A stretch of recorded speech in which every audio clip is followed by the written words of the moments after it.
कृष्णेला पूर, पंचगंगा नदीची पातळी वाढली. अशा बातम्या धुवाधार पावसानंतर येतातच. किंवा मग कोल्हापूरचा त्या आपल्या महालक्ष्मीच्या मंदिरातला किरणोत्सव, अशा काही बातम्या असल्या की मग डोळ्यापुढे कोल्हापूर, सांगली हे दोन्ही जिल्हे येतात. आता मी हे सगळं कोल्हापूर, सांगली याविषयी का बोलतोय? बेसूर हा शब्द आपल्याला माहिती आहे, म्हणजे ज्याला सुरांचं ज्ञान नाही आणि जो गातोय त्याविषयी आपण वापरतो, अरे काय बेसूर गातो. परंतु या सांगली जिल्ह्यात बिसूर नावाचं एक छोटंसं गाव आहे, बिसूर. आणि या गावाची सध्याची परिस्थिती जर मी तुम्हाला सांगेन तर तुम्हाला असं वाटेल की अरे हे बिसूर गाव काय बांगलादेशमध्ये आहे का पाकिस्तानमध्ये आहे? हो, सद्य परिस्थिती अशीच काहीशी आहे. म्हणजे आम्ही आत्ता ऐकतोय बातम्या की आपली फाळणी जेव्हा झाली भारत पाकिस्तानची आणि पाकिस्तानची निर्मिती होऊन तो एक स्वतंत्र देश झाला, त्यावेळेस त्या ठिकाणी जे काही हिंदू लोकांचं किंवा बौद्ध, जैन, शीख अशा समाजांचं जे काही पर्सेंटेज होतं, जी टक्केवारी होती, ती आज आहे का? 75-78 वर्षानंतर ही टक्केवारी हळूहळू कमी होत गेली.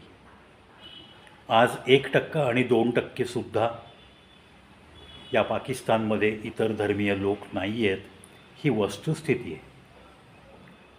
मग त्यांच्यात पुन्हा बंड झालं. पूर्व पाकिस्तान, पश्चिम पाकिस्तान.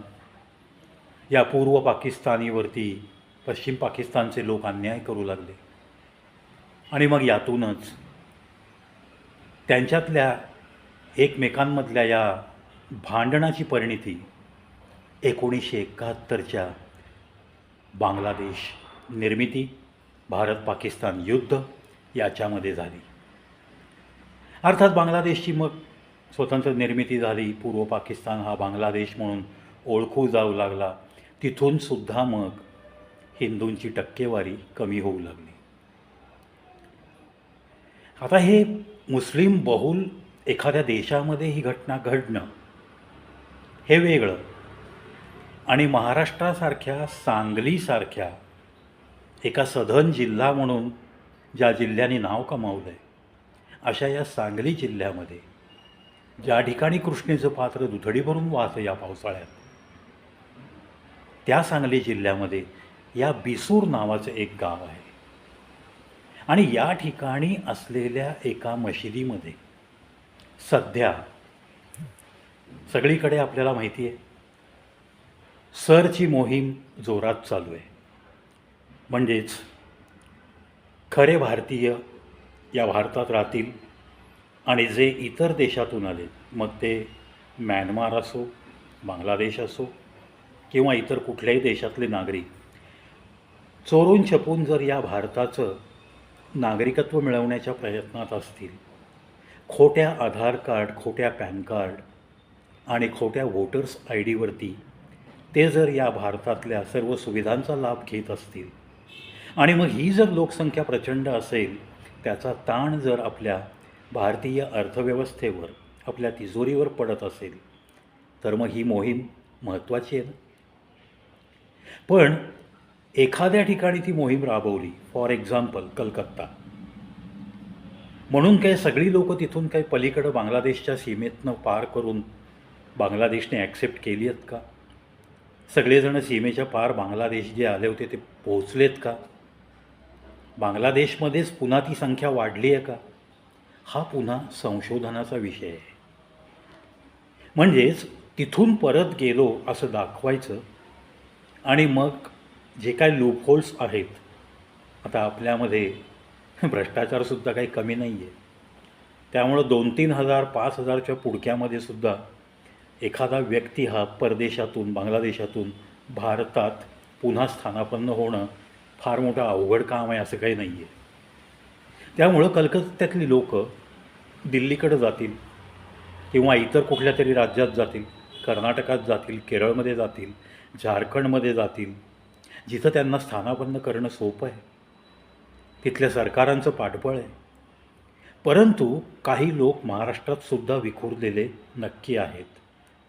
आता या बिसूर गावी काय त्यांना चेंज दिसला?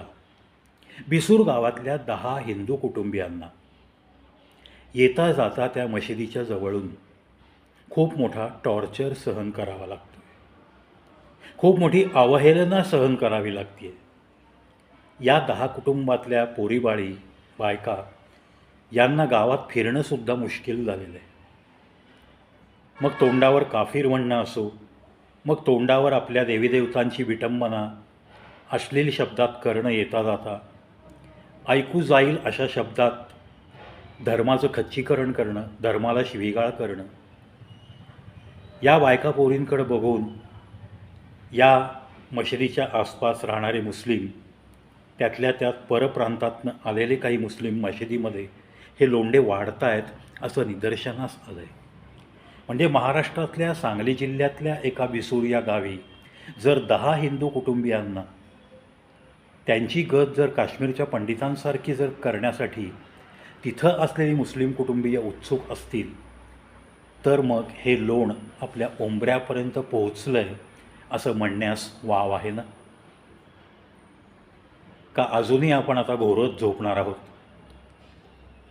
प्रश्न हा आहे की आता या 10 कुटुंबियांना संरक्षण मिळणार की नाही? आता काही आपल्या संघटना सत्वर तिथे गेल्यात, त्या लोकांच्या भेटीगाठी झाल्यात. सांगलीच्या जिल्हा पोलीस प्रमुखांना जे काही निवेदन द्यायचं आहे ते निवेदन देण्यात आलेलं आहे. आता ह्याच्यामध्ये काही FIR लॉन्च होतील का नाही होतील तो भाग नंतरचा आहे. या 10 कुटुंबातल्या कोणत्या बायका मुली धारिष्ट्य करून कंप्लेंट लॉन्च करायला येतील का नाही हा प्रश्न पुढचा आहे. परंतु या हिंदू बहुल राष्ट्रामध्ये, या महाराष्ट्रात सांगलीसारख्या जिल्ह्यात जर एखादं गाव तिथल्या 10 हिंदू कुटुंबियांना संरक्षण देऊ शकत नसेल, त्या 10 कुटुंबियांना तिथून आता आपण कुठेतरी पलायन करावं अशा प्रकारची मानसिकता जर त्या कुटुंबांकडे तयार झाली असेल, ते मनातून जर भयभीत झाले असतील आणि त्यांना जर सुरक्षित वाटत नसेल, तर मग यात चूक कोणाची? तुम्हा आम्हा हिंदू धर्मियांची चूक आहे. त्यांच्याकडे एका शिट्टीवरती 100 माणसं एकत्रात लगेच येतात. त्यांच्याकडचे एका व्यक्तीला हात लावा तुम्ही, पोलीस स्टेशनला 100 माणसं घेराव घालतात. एकाच्या विरुद्ध FIR लॉन्च करू द्या, क्रॉस कंप्लेंट घेण्यासाठी, पोलिसांवरती दबाव आणण्यासाठी 100-150 माणसं, कुटुंबातल्या बायका मुली पोरं सगळे येऊन त्या पोलीस स्टेशनभोवती गर्दी करतात. काय युनिटी हो! या एकतेला मी तर नेहमीच सलाम करतो आणि अपेक्षा बाळगतो की कधी हा सुदिन आपल्या या हिंदू धर्मियांमध्ये उजाडेल आणि अशी ही जी 10 कुटुंबांची वाताहत चालू आहे. बिसूर हे एक गाव आहे, दृष्टीपथात आलेलं हे एक गाव आहे. मुंबईजवळसुद्धा, म्हणजे ज्या ठिकाणी 55-60 किलोमीटरवरती चीफ मिनिस्टर बसतात, सगळं मंत्रिमंडळ आहे, तिथून 55-60 किलोमीटरवरसुद्धा एक पूर्ण गाव, मुस्लिम बहुल गाव असल्यासारखं, हम लोग इंडिया का कानून नहीं मानेंगे, हम लोग इंडिया के फ्लैग को सैल्यूट नहीं करेंगे, यहाँ हमारे गाव में बस शरीयत चलेगा, अशा पद्धतीने अगदी स्वयंघोषित एक गाव मुस्लिम बहुल गाव म्हणून घोषित करतात. ही पण मोठी शोकांतिका वाटते मुंबईसारख्या शहराजवळ. त्या मानाने सांगली तर लांब आहे. तरी पण या बिसूरच्या 10 हिंदू कुटुंबियांना संरक्षण मिळावं.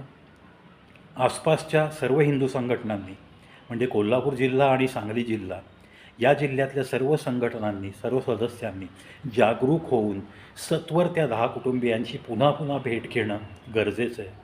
त्यांना एक आल्हाद देणं गरजेचं आहे. त्यांच्या मनामध्ये एक खंबीरपणा उत्पन्न होणं गरजेचं आहे की तुम्ही एकटे नाही आहात. काश्मीरी पंडितांसारखी तुमची हालत आम्ही होऊ देणार नाही, तुमच्यासोबत आम्ही आहोत. हा विश्वास त्यांना देणं आत्ता फार गरजेचं आहे.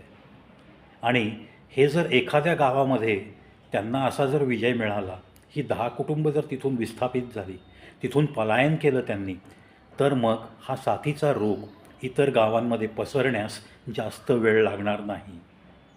It is also due to corruption. आपल्यामध्येच काही लोक पैसा घेऊन किंवा इतर काही आमिषाला बळी पडून अशा लोकांना फेवर दाखवतात. ही शोकांतिका जोपर्यंत संपत नाही तोपर्यंत कदाचित महाराष्ट्रातसुद्धा अशी बिसूरसारखी अनेक गावं आपल्याला ऐकायला मिळतील. हे सुद्धा ऐकायला कडवट वाटतं आहे तुम्हाला, पण हे माझं गेल्या 5 वर्षातलं रीडिंग आहे.